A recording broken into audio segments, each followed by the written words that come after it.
Moj plan za danas bio je malo drugačiji, ali takav je život, snalaziš se u hodu. Trenutno se nalazimo u vremenu kada dobivamo dosta dobre stvari, tako da ja mogu pustiti nostalgiju na trenutak i uživati u onom što se događa sada.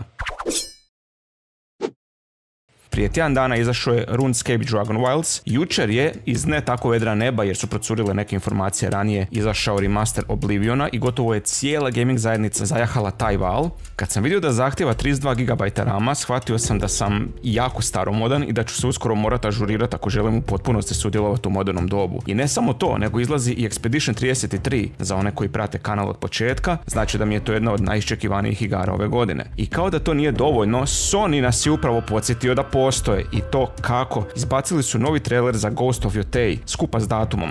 Idemo vidjeti koliko toga možemo povezati sa svime što smo do sada saznali, ali prvo se moramo vratiti unazad i krenuti nekakvim redom.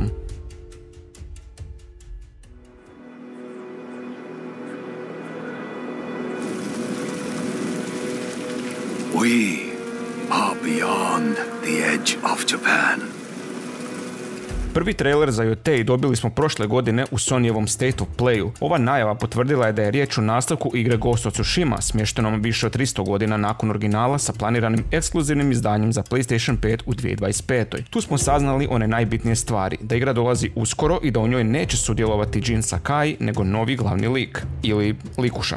Isto tako doznajemo da je ona Ronin i da joj je čitava obitelj brutalno smaknuta. Radnja je smještena u 1603. godinu u regiju Ezo, današnji Hokkaido, oko planine Yotei. Igrači će imati slobodu da biraju redoslijed eliminacije 6 glavnih meta poznatih kao Yotei 6, što ukazuje na nelinearnu strukturu igre. Pored toga, trailer je prikazao dinamične borbene sekvence, jahanje konja i elemente akcije i infiltracije, zadržavajući prepoznatljiv stil prethodnika. U svijetu gdje granica između živih i mrtvih nije uvijek jasna, Ghost of Yotei donosi novu protagonisticu, tihu, ali opasnu ženu motiviranu osvetom. Ime joj je Atsu, a svaki kadar, svaki šapat i svaka sjena govore njezinu priču. Ona nije ratnica iz časti, nije ni junakinja vođena plemenitom misijom. Ona je duh, ne nužno u doslovnom, već u emocionalnom smislu. Duh prošlosti, duh gubitka i duh osvete. U jednom trenutku trailera netko s podsmjehom kaže: mislio sam da smo pobili cijelu tvoju obitelj. U toj rečenici nema samo prijetnje, već se osjeti povijest između likova. Krvava, neizbrisiva povijest. I tada shvaćamo da je Atsu preživjela ono što nije trebalo biti preživljeno. U očima neprijatelja ona je greška. Nešto što su trebali zauvijek izbrisati, a sada se vraća poput cijene koju ne mogu otjerati. U istoj sceni čuju se imena, ne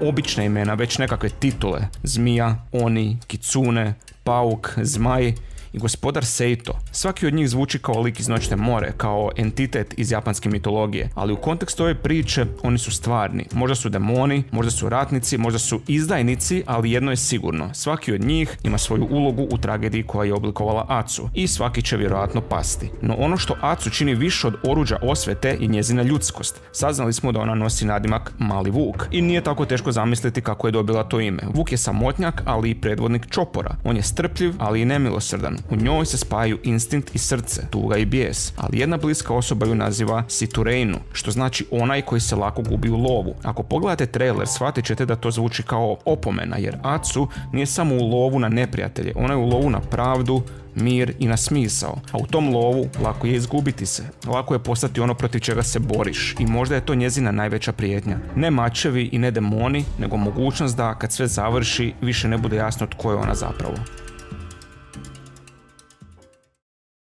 Onaj ranije spomenuti Lord Seito pojavi se pred kraj trailera i nekako djeluje kao glavni negativac u cijeloj priči, ali to ćemo još doznati. Na kraju trailera čujemo ju kako šaptom kaže da se mora vratiti kući, tamo gdje je sve počelo. Ali kamo se vraća neko koji je izgubio sve? I što znači kuća za osobu čija je prošlost izbrisana? Možda to nije mjesto, možda je to sjećanje, možda je to prilika za kraj ili za novi početak. Ja ću evo reći da mi je Sucker Punch bio zanimljiv još od Infamous serijala, ali sa Tsushimom su skočili za nekoliko levela u mojim očima. Tako da im u potpunosti vjerujem s ovim nastavkom. Datum izlaska je 2.10.2025. i nadam se da će tako i ostati, da neće biti nekakvih iznenadnih odlaganja, jel? I samo bi se još za kraj dotakao oba protagonista iz ove dvije igre. Atsu ne djeluje kao klasična junakinja, kao što to nije djelovao ni Jin. Vjerujem da postoji nekakva nevidljiva poveznica između njih, ne samo kroz njihove osobne priče, već i kroz tematske paralele koje se provlače kroz oba naslova. Jin Sakai bio je samuraj, obrazovan, častan, lojalan tradiciji, no invazija Mongola ga je natjerala da preispita sve što je znao o časti, ratu i vlastitom identitetu. Kako bi spasio svoj narod, postao je duh Tsushime, odmetnuši se od kodeksa kojeg su ga učili od malena. Njegov put bio je tragičan, ali i nužan. Bio je junak koji se morao pretvoriti u ono što društvo ne priznaje, u sjenu. Atsu, s druge strane, nikada nije imala luksuz izbora. Ona nije odrastala pod okriljem tradicije, već pod cijenom gubitka. Njezina priča počinje tragedijom, pokoljem obitelji i sve što slijedi oblikovano je instinktom preživljavanja i žeđi za osvetom. Tamo gdje se Jin lomio između puta samuraja i puta duha, Atsu ni nema priliku birati. Ona je od početka duh. I Jin i Atsu postaju duhovi, ne doslovno, ali simbolički. Jin postaje ghost kako bi uplašio neprijatelje i oslobodio domovinu. Atsu je Onryo, osvetoljubivi duh iz japanske mitologije. Kod Jina duh je titula, strategija, možda i kazna, a kod Atsu duh je više rana. Nekakva duboka, neizbrisiva, možda i smrtonosna. Zanimljivo je razmišljati kako bi Jinova priča mogla oblikovati svijet koji Atsu nasljeđuje. Iako ih dijele stoljeća, njihova borba sa sličnim demonima i unutarnjim i vanjskim ostaje jezgra serijala. Jin je bio most između ere samuraja i novog, pragmatičnijeg pogleda na borbu. Atsu možda utjelovljuje taj novi svijet gdje čast više nije mjerilo, već volja za preživljavanjem i iscjeljenjem. U konačnici, Jin i Atsu dijele istu krvnu nit. Oni su duhovi svijeta koji ih nije znao sačuvati. I dok Jin traži način kako spasiti ono što voli, Atsu pokušava osvetiti ono što je zauvijek izgubljeno. A negdje između te dvije misije krije se srž Ghost of Yutei. Borba ne samo protiv neprijatelja, nego i protiv vlastitih ožiljaka. Za sve vas koji ste igrali Tsushimu, vjerujem da željno iščekujete nastavak, isto kao i ja. A svi koji niste, a bar ste malo zaintrigirani, toplo vam ju preporučam. Igra je toliko lijepa, toliko odiše atmosferom. GPS vam je vjetar koji vam pokazuje smjernice. Predivna priroda, livade i cvijeće brzo mogu biti prekrivene krvlju. A kombat...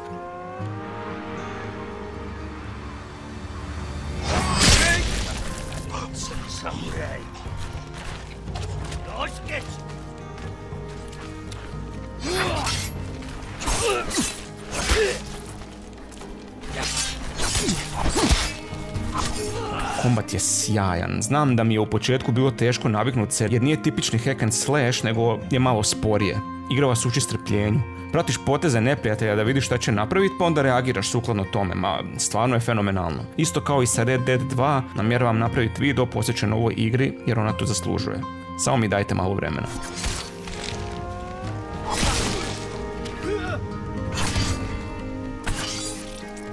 Eto, to je ono što za sada znamo, spremite se, vjerojatno nas čeka još vijesti i trailera vezano za Ghost of Yutei. Od mene za sada toliko.